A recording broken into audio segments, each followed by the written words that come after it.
Hi friends, आज हम राजस्थान के इतिहास का एक बहुत इंपॉर्टेंट टॉपिक हमारा राजस्थान के प्रमुख जनजातीय आंदोलन major tribal movement of India, इसके बारे में काफी डिटेल चर्चा करेंगे। आप हमारे साथ बने रहिए ताकि आप इसके बारे में जानकारी प्राप्त हो सके। जिनके बारे में बात करेंगे वो हमारे जनजातीय आंदोलन। तो राजस्थान के जनजातीय आंदोलन खासकर हमारे भील और मीणा आंदोलन केवल आर्थिक कारणों से ही नहीं हुए थे, बल्कि ये अपनी संस्कृति, जंगल पर अधिकार और स्वतंत्र जीवन शैली को बचाने के लिए बहुत बड़ी लड़ाई थी। आप इसे याद रखेंगे, ऐसा नहीं है कि ये केवल पैसों की वजह से आंदोलन हुए थे। अब हम देखेंगे राजस्थान में जो जनजातीय आंदोलन हुए थे उनके मूल कारण क्या थे। तो भील और मीणा जैसी जो जनजातियां थी, ये जनजातियां सदियों से जंगलों में एक स्वतंत्र और स्वायत्त जीवन जिया करती थी। कैसा एक स्वतंत्र स्वायत्त जीवन जिया करती थी, मतलब राजा भी इन पे रेगुलेशंस या नियम कानून नहीं थोपा करते थे। लेकिन अंग्रेजों के आने के बाद 1818 की जो ब्रिटिश संधियां हुई थी, उसके बाद ये पूरी पूरी दुनिया तबाह हो गई, पूरी तरह से बदल गई। बात करें कौन-कौन से कारण थे। कारण हम देखें, सबसे पहला कारण आता है हमारा आर्थिक कारण। आर्थिक कारण की बात करें तो जनजातियों के द्वारा परंपरागत कृषि की जाती है, जिसे हम झूम या फिर वोल्रा कृषि कहते हैं, और अंग्रेजों के द्वारा इस कृषि पर रोक लगा दी गई। इससे क्या हुआ, भू राजस्व, और फिर इसके ऊपर रोक लगाने के बाद जो भी कृषि किया करते थे आदिवासी, उस पर भी भू राजस्व लिया करते थे। और भू राजस्व भी हमारे फसल के रूप में नहीं लिया करते थे, वो भी नकदी के रूप में मांगा जाता था, कैश के रूप में मांगा जाता था। इसलिए भील क्या है, राजस्व के को चुकाने के लिए, और वो भी नकदी में चुकाने के लिए साहूकारों के चंगुल में फँस गए। क्यों? क्योंकि उस समय उनके पास पैसा नहीं होता था, इसलिए वो कर्जा लेते थे, और कर्जा की भी ब्याज दर 500-500% हुआ करती थी। तो इस तरह वो ब्याज के चक्कर में साहूकारों के चंगुल में फँस गए। फिर हमारे चित्तौड़ वाले क्षेत्र या फिर उसके दक्षिण वाले क्षेत्र में महुआ और अफ़ीम की खेती की जाती थी। महुआ से शराब बनाई जाती थी, लेकिन अंग्रेजों ने महुआ से बनी हुई शराब पर रोक लगा दी। और उन पर क्या एक नई आबकारी नीति थोप दी। तो इस वजह से उनका बहुत बड़ा आर्थिक नुकसान होता है। फिर अधिकारियों को छीनने की बात करें तो कर्नल जेम्स टोड ने भीलों के द्वारा वसूले जाने वाली जो परंपरागत बोलाई कर है, बोलाई कर का मतलब है यात्रियों की सुरक्षा का कर। मतलब उस रास्ते से होकर गुजरने वाले जो भी यात्री होंगे, उनकी सुरक्षा का जो एक टैक्स लिया जाता था, वो आदिवासी अपने पास रखते थे, जिसे बोलाई कर कहते थे। और एक होता था रखवाली कर। रखवाली कर गाँवों की सुरक्षा का कर होता था, जो पूरी तरह से समाप्त कर दिया गया है। तो 2 कर थे, एक तो बोलाई कर और रखवाली कर। दोनों के दोनों और भील इकट्ठा किया करते थे, या फिर आदिवासी इकट्ठा किया करते थे, करके इकट्ठा करके अपने पास ही रखते थे। इन दोनों टैक्सों को पूरी तरह से समाप्त कर दिया गया, और उनके जो वन अधिकार थे, जंगल से लकड़ी लाना और उपज पर हक, ये दोनों के दोनों अधिकार भी उनसे छीन लिए गए। तो इस तरह से उनके अधिकार छीन लिया गया, तो इससे हमारे आदिवासी लोग काफ़ी ज़्यादा नाराज़ हो जाते हैं। फिर सैन्य दबाव की बात करें तो जनजातीय क्षेत्रों को कंट्रोल करने के लिए अंग्रेजों ने उनके ही खर्च पर नई नई सेनाएं बना दी। और वो कौन कौन सी थी, मेरवाड़ा बटालियन, हमारे जिसका गठन हमारे 1822 में किया गया और मुख्यालय ब्यावर अजमेर में बनाया गया। दूसरी हमारी बटालियन थी मेवाड़ भील कोर, जो 1841 में बनाई गई, जिसका मुख्यालय खेरवाड़ा उदयपुर में। तो एक तरह से देख सकते हैं, जनजातीय क्षेत्रों को कंट्रोल करने के लिए उन्हीं लोगों में से, उन्हीं के पैसों से 2 बटालियन बनाई गई। वो थी एक तो मेरवाड़ा बटालियन 1822 में, और मेवाड़ भील कोर ये हमारे 1841 में बनाई गई। तो मेरवाड़ा बटालियन का मुख्यालय तो ब्यावर अजमेर था, और मेवाड़ भील कोर का मुख्यालय हमारा खेरवाड़ा उदयपुर था। अब हम देखेंगे सांस्कृतिक और न्याय व्यवस्था में हस्तक्षेप। जनजाति की जो पुरानी व्यवस्था थी, जैसे मौताना प्रथा, मतलब किसी की भी हत्या हो जाए, कोई भी किसी की हत्या कर देता है, तो हत्यारे से खून खराबे का हर्जाना वसूला जाता था। तो इस प्रकार की जो व्यवस्थाएं थी, न्याय व्यवस्था आदिवासी की, उसको पूरी तरह से समाप्त कर दिया गया। और 1853 में महाराणा स्वरूप सिंह ने डाकन प्रथा पे भी रोक लगा दी। जो डाकन प्रथा वैसे तो कुप्रथा थी, लेकिन अंग्रेजों के द्वारा और राजा महाराजाओं के द्वारा क्या, उनकी जो कुप्रथाएं थी और या फिर उनकी प्रथाएं थी, उसका जज करना लग गए, उनको खत्म करने की कोशिश की गई। यद्यपि एक तरह का सामाजिक सुधार था, लेकिन भीलों ने इसे अपने धर्म और संस्कृति पर हमला माना। इसको डाकन प्रथा पर रोक लगाने को 1853 में किसके द्वारा, महाराणा स्वरूप सिंह के द्वारा। फिर 1881 की जनगणना का डर। जब 1881 में जनगणना शुरू हुई, तो जब पहली जनगणना हुई, तो भीलों में अफवाह फैल गई कि अंग्रेज जनगणना करके भील महिलाओं को मार देंगे, या भील महिलाओं को मार देंगे और उन पर नए नए टैक्स लगाएंगे। इससे उन्हें भारी आक्रोश फैल गया कि ये जनगणना क्यों कर रहे हैं, ताकि पता लगा ले कि भीलों की संख्या कितनी है, फिर उनसे लड़ाई करेंगे, फिर उन्हें मारेंगे, उनको नए नए टैक्स लगाएंगे। तो इससे ये अफवाह फैल गई, और भील काफी ज्यादा नाराज हो जाते हैं। तो ये हमारे कुछ कारण थे जिनकी वजह से हमारे क्या, भीलों के अंदर आक्रोश पैदा होता है। फिर बात करेंगे हमारे शुरुआत की, तो शुरुआत की बात करें तो हमारे जनजातीय क्षेत्रों में किस तरह से आंदोलन की शुरुआत होती है। तो सबसे पहला विद्रोह तो हमारा 1881 में बारापाल और कोटड़ा की घटना। बारापाल कोटड़ा की घटना की बात करें एक 1881 की, तो ये कोई संगठित राजनीतिक आंदोलन नहीं था, बल्कि हमारा अंग्रेजों और रियासत के अत्याचारों के खिलाफ। कि अंग्रेजों और रियासत के जो अत्याचार थे, उनके खिलाफ बिलों का स्वतः स्फूर्त और हिंसक गुस्सा था। स्वतः स्फूर्त मतलब किसी के द्वारा प्रेरित नहीं था, अपने आप ही शुरू हुआ था। और क्या एक तरह का हिंसक गुस्सा था, इसमें क्या थोड़ी सी मारपीट हुई। बात करें ये वाली बारापाल कोटड़ा की घटना की, तो विवाद की शुरुआत कहाँ होती है? पातोना पादोना गांव में। कौन से गांव में? पादोना गांव में, मार्च 1881 में। तो मेवाड़ के पादोना गांव के गमेती को एक भूमि विवाद के सिलसिले में थाने बुलाया गया। जो गमेती मतलब जो बिलों के मुखिया होते हैं, उन्हें गमेती कहते हैं। तो मेवाड़ के पादोना गांव के जो गमेती है, उनको एक भूमि विवाद में के सिलसिले में थाने में बुलाया गया। गमेती ने जाने से मना कर दिया। गमेती ने जब जाने से मना कर दिया, तो पुलिस ने बल का प्रयोग किया। तो भीलों ने पुलिस के एक सिपाही की हत्या कर दी। इसके बाद रियासत की पुलिस ने गमेती को गिरफ्तार कर लिया और थाने में उसे भयंकर यातनाएं दी, और यातनाएं दे देकर उसे मार दिया। तो ये शुरुआत हमारी क्या? विवाद की। विवाद की शुरुआत होती है, फिर विवाद तो आगे बढ़ेगा। इधर से एक मरा तो उधर से भी एक मरा। तो फिर क्या होता है? बारापाल पुलिस पे हमला। बारापाल पुलिस थाने पे हमला कर दिया गया 26 मार्च 1881 को। तो अपने गमिती की हत्या की खबर सुनते ही भीलों का गुस्सा फूट पड़ा। हजारों भीलों ने हथियारों के साथ बारापाल पुलिस थाने पर हमला कर दिया। आप ये सोचेंगे हथियार का मतलब कोई AK-47 नहीं है। हथियार का मतलब किसी के पास तो चाकू है, किसी के पास छुरी है, किसी के पास दांतली है। तो इस तरह छोटे-छोटे हथियार, हथियार का मतलब है जो घरों में रसोई के अंदर काम आने वाली चीजें होती है, काटने वाली चीजें, वही उनके हथियार हुआ करते थे। तो उन हथियारों के साथ क्या है, बारापाल पुलिस थाने पर हमला कर दिया। और क्या हुआ?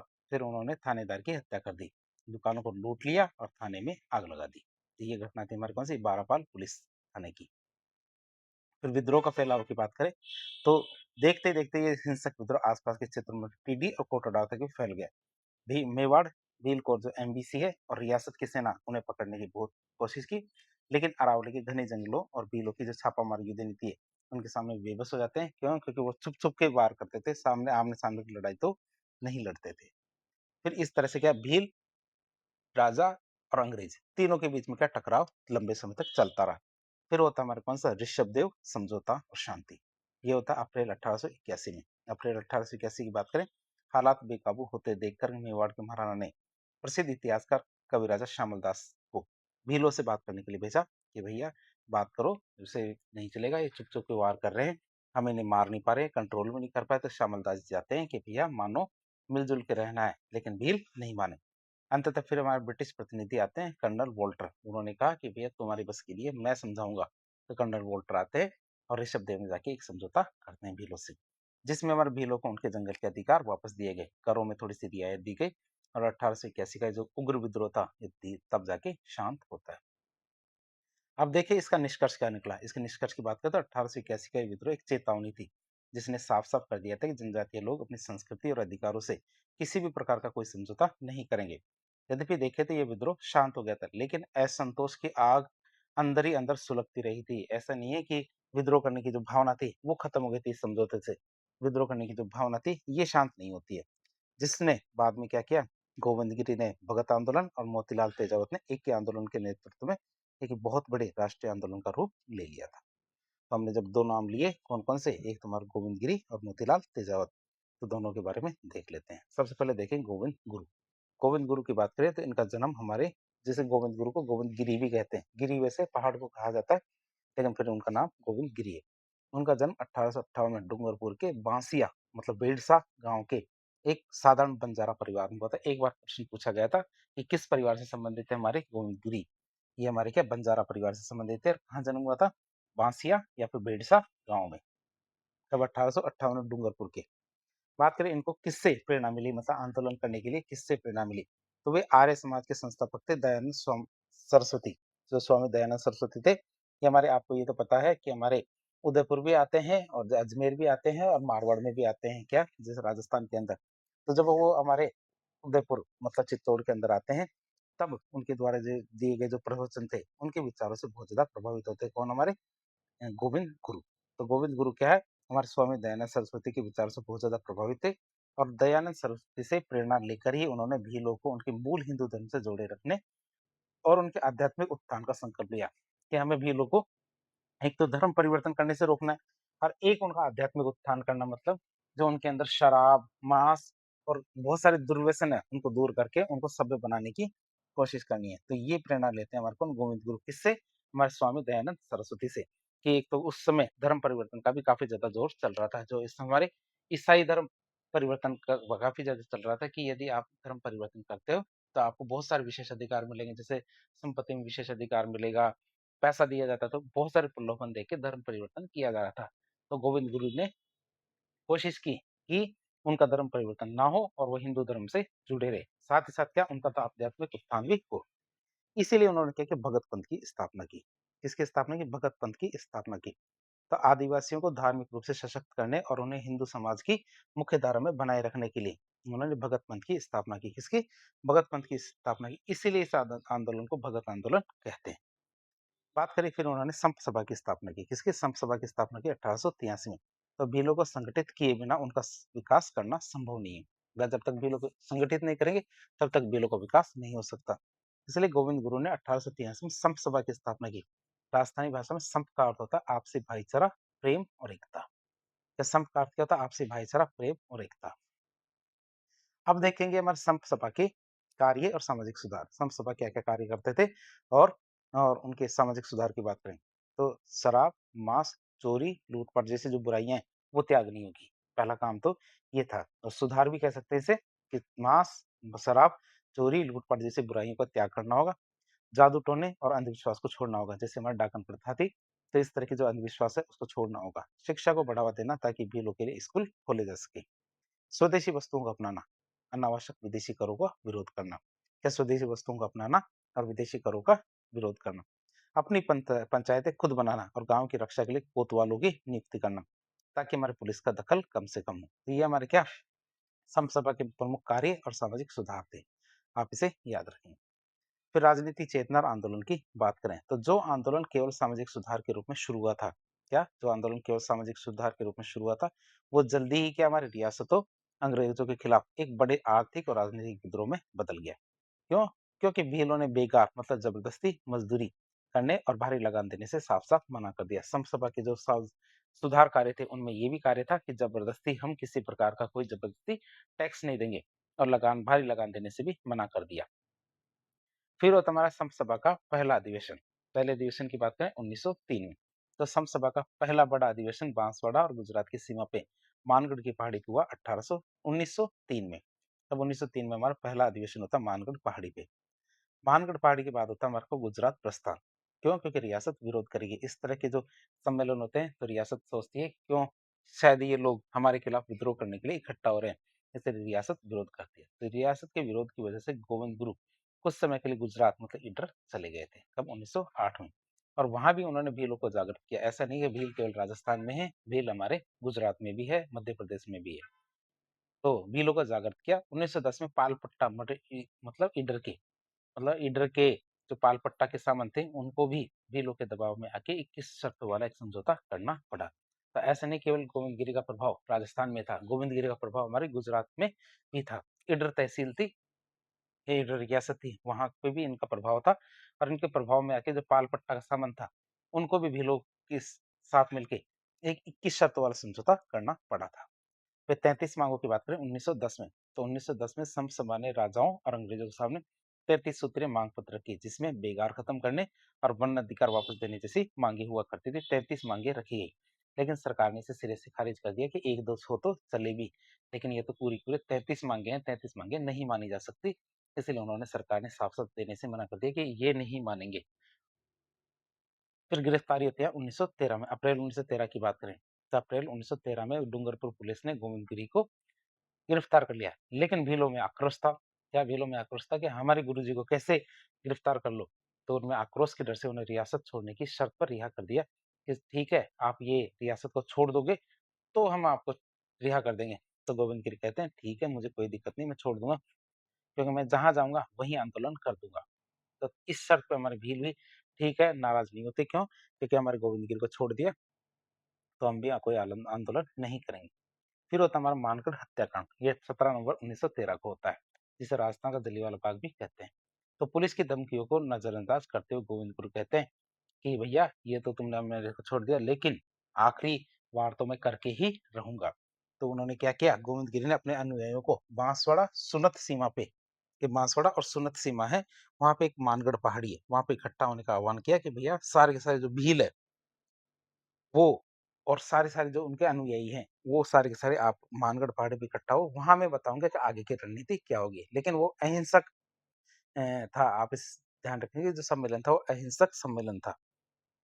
देखिए मानगढ़ पहाड़ी है, मानगढ़ पहाड़ी पे सारे के सारे इकट्ठा होते हैं, लाखों भील अपने नेता के साथ शांतिपूर्ण यज्ञ करने के लिए वहाँ पहुँचते हैं, कि भैया हमें कैसे सद्बुद्धि लेके आए, हमारे जो सामंत है, राजा और अंग्रेज, तीनों के अंदर सद्बुद्धि कैसे लाए, इसके लिए वो क्या एक तरह का यज्ञ करना शुरू करते हैं। लेकिन अंग्रेज डर जाते हैं कि ये पता नहीं किस तरह का आह्वान कर रहे हैं, कहीं ये उसके बाद कहीं हमें मार ना दे, तो अंग्रेजों का वहाँ पे क्रूर हमला होता है। तो इतनी बड़ी संख्या में भीलों को इकट्ठा देखकर आसपास की रियासत जैसे बांसवाड़ा, डूंगरपुर, सुनत, यहाँ के राजा घबरा जाते हैं और उन्होंने अंग्रेजों से सेना बुला ली कि भैया भील न जाने क्या करने वाले हैं। तो वहाँ के अंग्रेजों से सेना बुला ली। 17 नवंबर 1913 को जो मार्गशीर्ष पूर्णिमा के दिन मेजर बेली के नेतृत्व में मेवाड़ भील कोर और ब्रिटिश सेना वहाँ पे आ जाती है मानगढ़ पहाड़ी के पास, और मानगढ़ पहाड़ी को चारों तरफ से घेर लेती है और धड़ाधड़ धड़ाधड़ धड़ाधड़ धड़ाधड़ हमारे अंधाधुंध गोली चलाना शुरू करती है। और वो भी किस पे, हमारे निहत्थे भीलों पे मशीन गन से हमारी क्या अंधाधुंध गोलियां चलानी शुरू कर देती है। बात करते हैं शहादत की, तो इस भयानक नरसंहार में 1500 से अधिक भील शहीद हो जाते हैं। ये जो भयानक नरसंहार हुआ था इसमें 1500 से ज्यादा भील शहीद हो जाते हैं, इसलिए मानगढ़ धाम को राजस्थान का जलियांवाला बाग कहते हैं। क्यों? क्योंकि ये हमारे शहीदों की भूमि है। ध्यान रहना चाहिए कि ये घटना असल जलियांवाला बाग घटना मतलब 1919 के अंदर हुई थी, उससे भी 6 साल पहले हुई थी। अब यही विडंबना है कि जो घटना पहले हुई थी उसको बाद वाली घटना के नाम से याद रखा जाता है। जैसे मान लीजिए मानगढ़ घटना हमारे 1913 में हुई थी, लेकिन याद कैसे रखा जाता है, 1919 की घटना से उसको याद रखा जाता है, जबकि उल्टा होना चाहिए कि जलियांवाला बाग हत्याकांड को याद रखना चाहिए मानगढ़ पहाड़ी के हत्याकांड से। लेकिन कोई भी नहीं, ये विडंबना है तो है तो है। अब बात देखेंगे गोविंद गुरु का अंतिम जीवन और उनका संदेश, गिरफ्तारी और सजा। इस नरसंहार के बाद जो गोविंद मानगढ़ पहाड़ी का नरसंहार होता है, उसके बाद गोविंद गुरु और उनके जो शिष्य थे पुंजाधीर जी, उनको गिरफ्तार कर लिया जाता है। गोविंद गुरु को पहले फांसी की सजा, मौत की सजा सुनाई जाती है, लेकिन जब उनको डर लगा कि राजा को, सामंत को और हमारे जो अंग्रेज थे उनको डर लगा कि यदि उनको फांसी दी गई तो जो उनके अनुयायी है फिर से विद्रोह ना कर दे, तो उनकी फांसी की सजा को चेंज करके क्या कर दिया, आजीवन कारावास मतलब उम्र कैद में बदल दिया गया। फिर वो लास्ट में उनको रिहा भी किया जाता है। क्यों? क्योंकि गोविंद गुरु तो अच्छे आदमी थे, तो उनके अच्छे आचरण और भीलों को शांत रहने की शर्त पे कि भीलों को वो शांत रखेंगे, इस शर्त में उनको रिहा कर दिया जाता है। अंग्रेजों ने उन्हें 7 साल बाद मतलब 1920 में रिहा कर दिया। और ये तो हमने भी देखा है, चाहे हमारे गोविंद गिरी हो, चाहे हमारे कौन, हमारे बाल गंगाधर तिलक हो या फिर हमारे अरविंद घोष हो, तो इस तरह के जो हमारे ज्ञानी व्यक्ति हैं, तो एक बार पुलिस की चपेट में आ जाते हैं, तो पुलिस थोड़े दिन उनको रखती है। सभी को पता है कि पुलिस के पास क्या होता है, ज्ञानचंद होता है। क्या होता है? पुलिस के पास ज्ञानचंद होता है। और उसके आने के बाद सारे विद्रोही शांत हो जाते हैं। जैसे हमारा आपने सुना हो कि जैसे बाल गंगाधर तिलक थे, वो भी मांडले जेल में जाते हैं। वहाँ के बाद आने के बाद बहुत ही शांतिपूर्ण जीवन जीते हैं। मतलब गरम दल को छोड़ करके वो कांग्रेस के साथ समझौता करने की नीति अपना लेते हैं। उसी पर अरविंदो घोष है, वो भी हमारे क्या जो मणिकतला बम कांड हुआ था, उसके बाद में क्या है, अंग्रेजों की चपेट में आ जाते हैं। अंग्रेजों की चपेट में आने के बाद वो भी शांतिपूर्ण जीवन अपने जो पौंडीचेरी के अंदर बिताते हैं। उसी प्रकार हमारे जो गोविंद गिरी है, वो भी हमारे 7 साल तक हमारे अंग्रेजों की चपेट में आ जाते हैं। और अंग्रेजों की चपेट में आने के बाद जब 1920 में रिहाई होती है उनकी, तो वो भी अपना शांतिपूर्ण जीवन जीते हैं। अंतिम समय की बात करें तो जेल से छूटने के बाद गोविंद गुरु ने अपना शेष जीवन गुजरात के काम्बिया मतलब कंबोई गांव में समाज सेवा के लिए करते हुए शांतिपूर्ण तरीके से बिताया। क्यों? एक अंग्रेजों के पास या पुलिस के पास क्या होता है, ज्ञानचंद होता है, जिससे ज्ञान मिलता है। और ज्ञान मिलने के बाद सब विद्रोह करना बंद कर देते हैं। फिर अहिंसा के पुजारी की बात करें तो गोविंद गुरु का सफेद झंडा शांति का प्रतीक है। ये गोविंद गुरु का क्या सफेद झंडा शांति का प्रतीक है। उनका उद्देश्य एक स्वतंत्र और शोषण मुक्त भील राज्य की स्थापना करना था, जहां भील आत्मनिर्भरता और सम्मान के साथ जी सके। निष्कर्ष के रूप में देखें तो गोविंद गुरु का भगत आंदोलन सिर्फ राजस्थान में ही नहीं बल्कि पूरे भारत के जनजातीय इतिहास का स्वर्णिम पृष्ठ है, जिसने अनपढ़ और शोषित भीलों को अपने अधिकारों के लिए लड़ना सिखाया था। अब बात करेंगे हम अगले मसीहा, और वो कौन है हमारे, मोतीलाल तेजावत। मोतीलाल तेजावत की बात करें जिन्हें आदिवासियों का मसीहा कहते थे, या अन्य प्यार से बाबूजी भी कहा करते थे। बात करें जन्म और उनकी पृष्ठभूमि की, तो मोतीलाल तेजावत का जन्म उदयपुर रियासत के कोलियारी गांव में एक ओसवाल मतलब बनिया परिवार में हुआ था। तो ओसवाल या फिर बनिया परिवार में हुआ था। किनका जन्म? हमारे मोतीलाल तेजावत का। और कहाँ पे? उदयपुर रियासत के कोलियारी गांव में। फिर नौकरी त्याग की बात करें तो वह पहले झाड़ोल ठिकाने मतलब उदयपुर में कामदार मतलब मुंशी या प्रबंधक की नौकरी किया करते थे। तो वे झाड़ोल ठिकाने में कामदार की नौकरी किया करते थे शुरू में। लेकिन जागीरदार के अत्याचारी रवैये से परेशान होकर क्या जागीरदार के अत्याचारी रवैये से परेशान होकर उन्होंने नौकरी छोड़ दी और मसालों का व्यापारी बन गए। क्या बन गए? मसालों के व्यापारी बन जाते हैं। कौन? हमारे मोतीलाल तेजावत। फिर भीलों से उनका जुड़ाव होता है। व्यापार करना होता है तो लोगों से जुड़ाव तो होता ही है। और जिस क्षेत्र में व्यापार करोगे तो उन्हीं लोगों से जुड़ाव होगा, तो उनका होता है भीलों से जुड़ाव। तो व्यापार के सिलसिले में वो गाँव-गाँव जाते थे, जिससे उनका सीधा संपर्क भीलों से हुआ।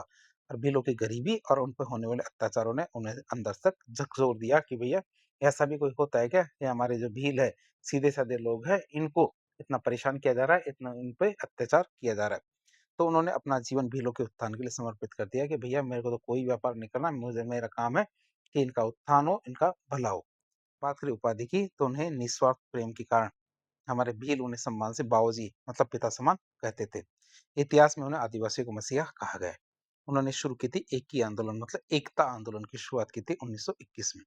तो ये आंदोलन उदयपुर रियासत के भूमठ क्षेत्र गोगुंदा, कोटड़ा, झाडोल में रहने वाले भील और गरासी जनजातियों के द्वारा शुरू किया गया था। किसके द्वारा? भील और गरासी जनजातियों के द्वारा शुरू किया गया था। इसलिए इसे भूमठ भील आंदोलन भी कहते हैं। इसलिए इसे क्या कहते हैं? भूमठ भील आंदोलन भी कहते हैं।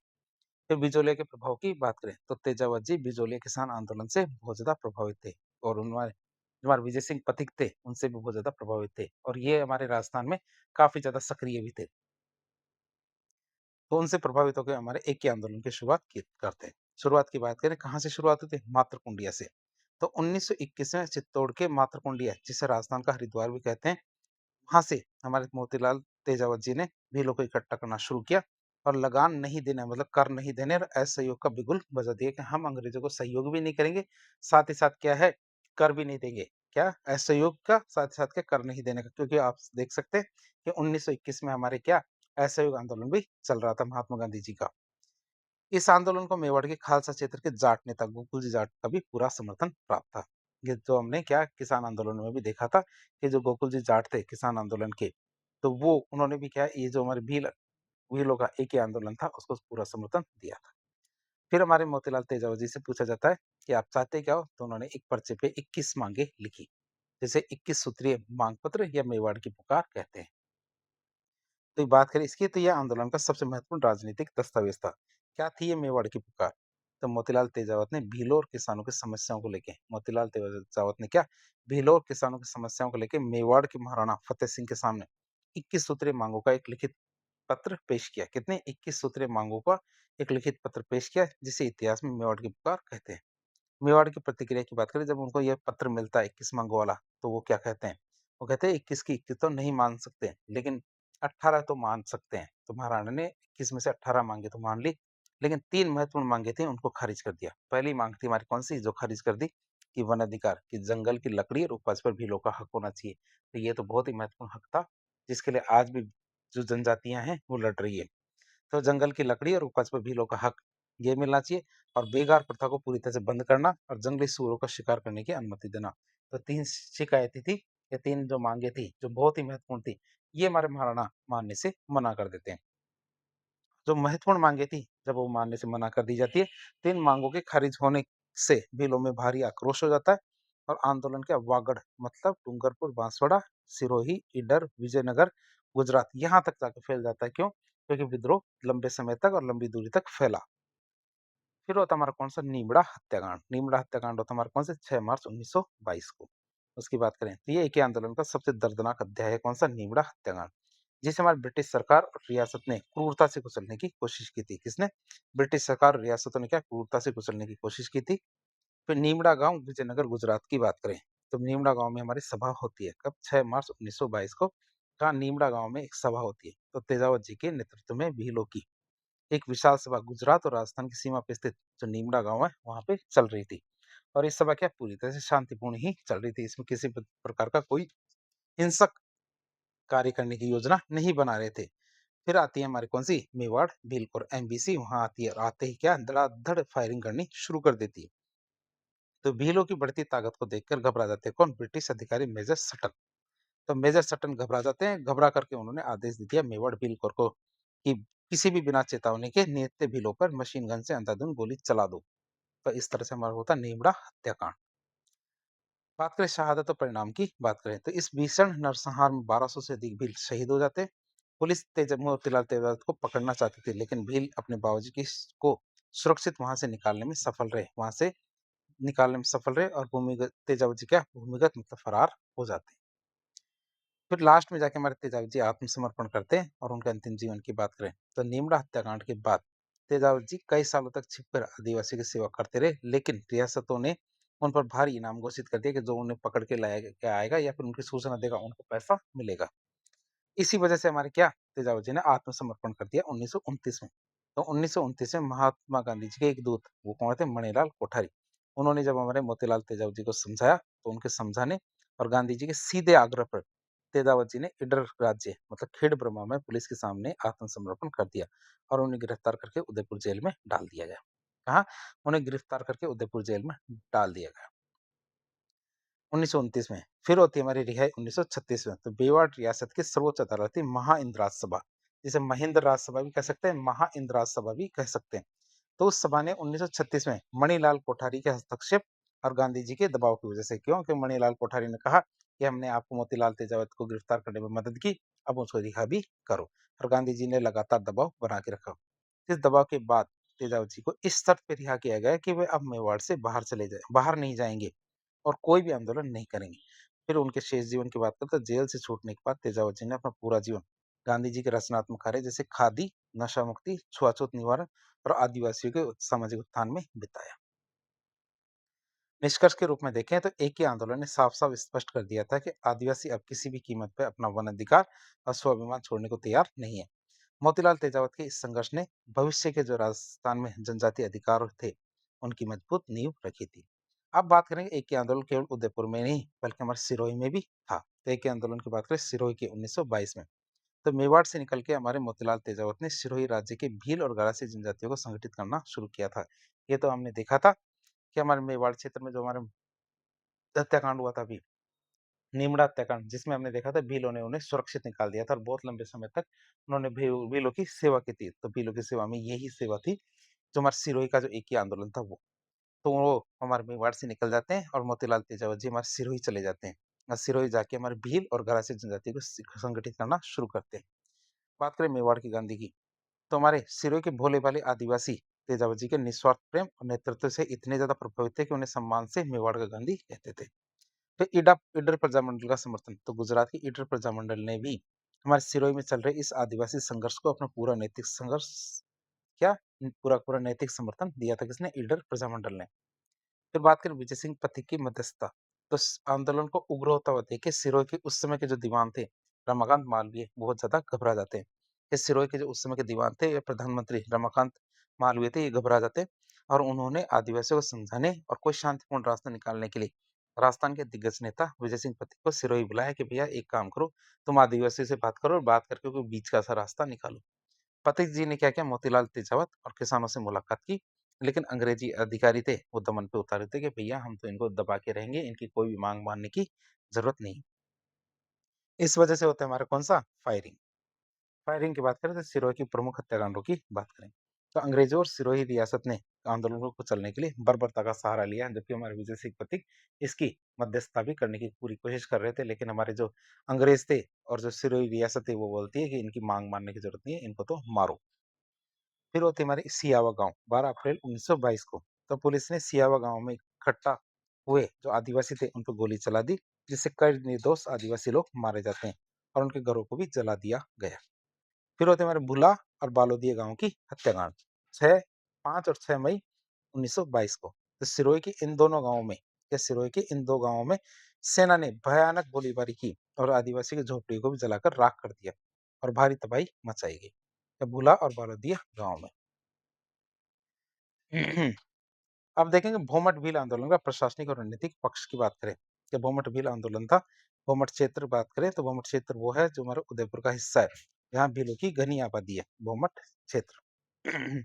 जो उदयपुर से डूंगरपुर के बीच का क्षेत्र हमारा कौन सा भूमठ क्षेत्र, आप इसे याद रखेंगे, जिसमें हमारे जागीरदारों और सरकारी मतलब खालसा दोनों तरह की जमीनें हुआ करती थी।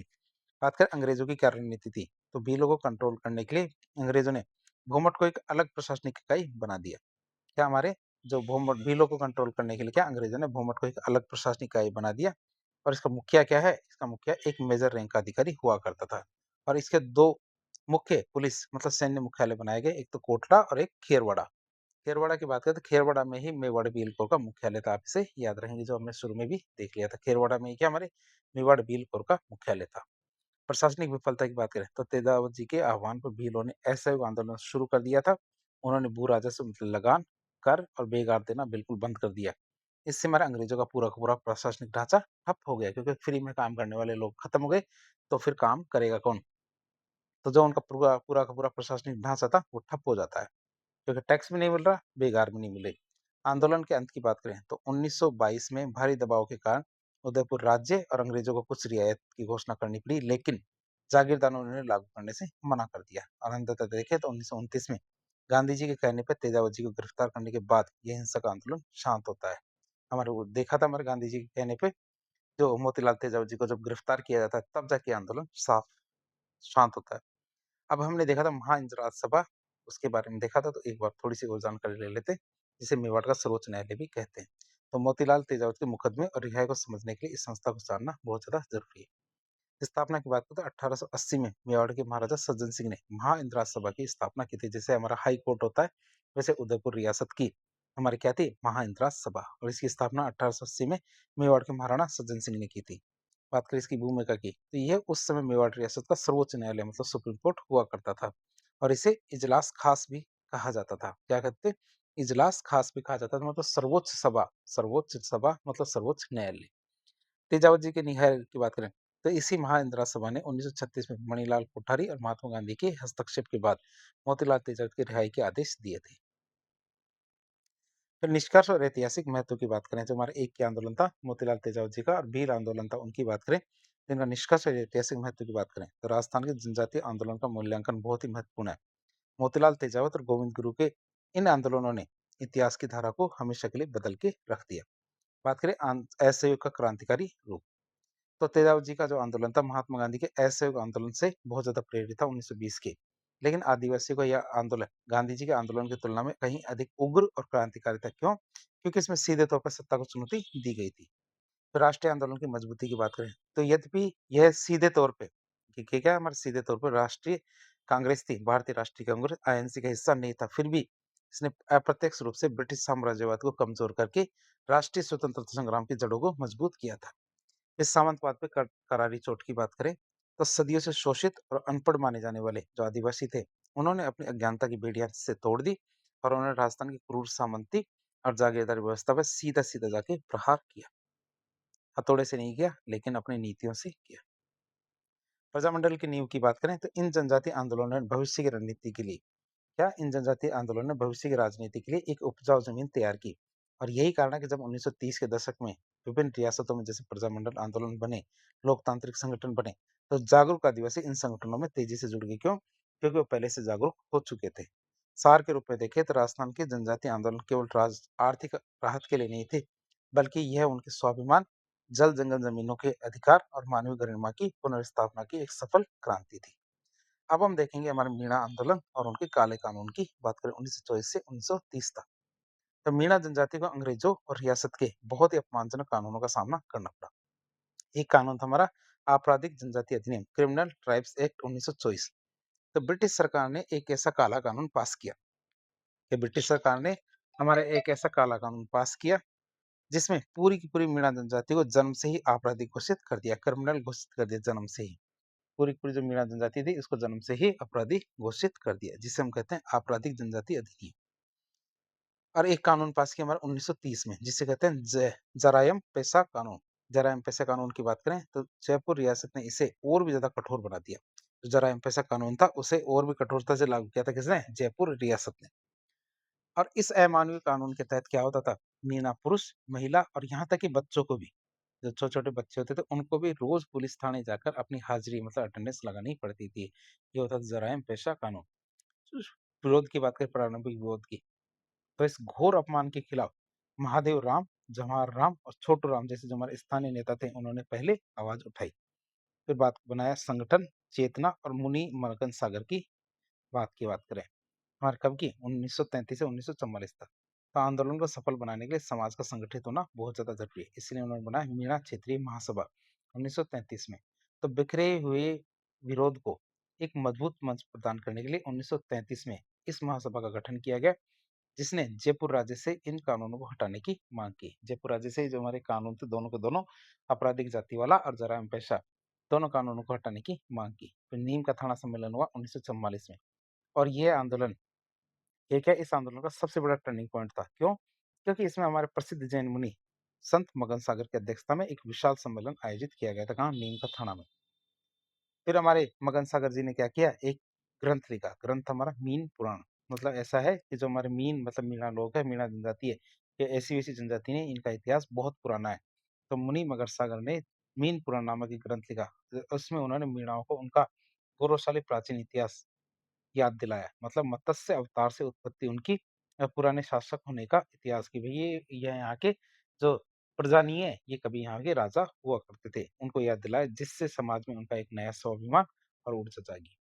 फिर बनाई गई मीणा सुधार समिति 1944 से। तो बंशीधर शर्मा, लक्ष्मी नारायण झरवाल और राजेंद्र कुमार जैसे क्या अजय क्या बंशीधर शर्मा, लक्ष्मी नारायण झरवाल और राजेंद्र कुमार अजय के नेतृत्व में जयपुर में ये समिति बनाई गई, जिसने घर-घर जाके जराइम पेशा कानून के खिलाफ अभियान चलाया। जिसने मीणा सुधार समिति।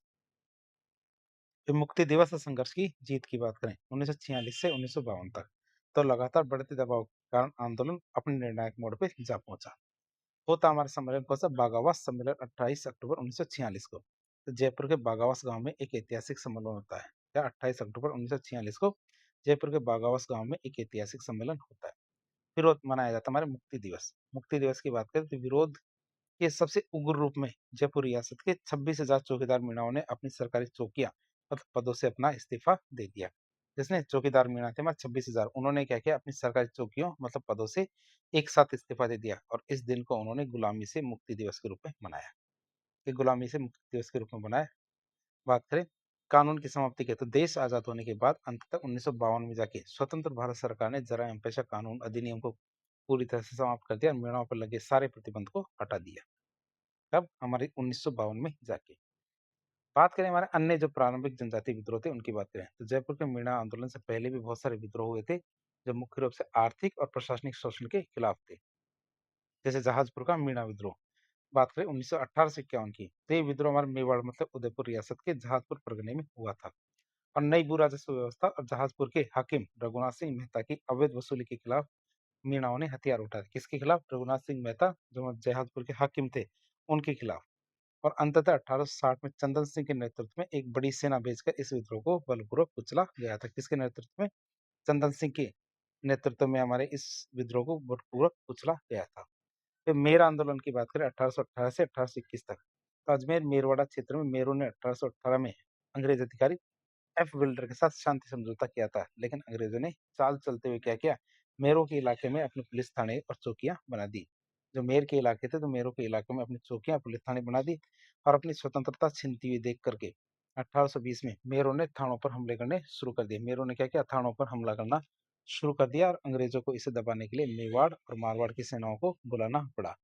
मेवाड़ और मारवाड़ की सेनाओं को बुलाना पड़ा, और 1821 में इसे क्रूरता से दबा दिया गया, जो हमारा मेरा आंदोलन था 1818 से 1821 का। अब एक सवाल आया हुआ परीक्षा में 2016 के अंदर, मेवाड़ की पुकार क्या है? वैसे तो हमने देख लिया कि मेवाड़ की पुकार 21 सूत्रीय मांग है। तो 21 सूत्रीय मांगों का एक ऐतिहासिक मांग पत्र था, जिसे 1921 में एक ही आंदोलन मतलब भूमट भील आंदोलन के प्रणेता मोतीलाल तेजावत ने तैयार किया था।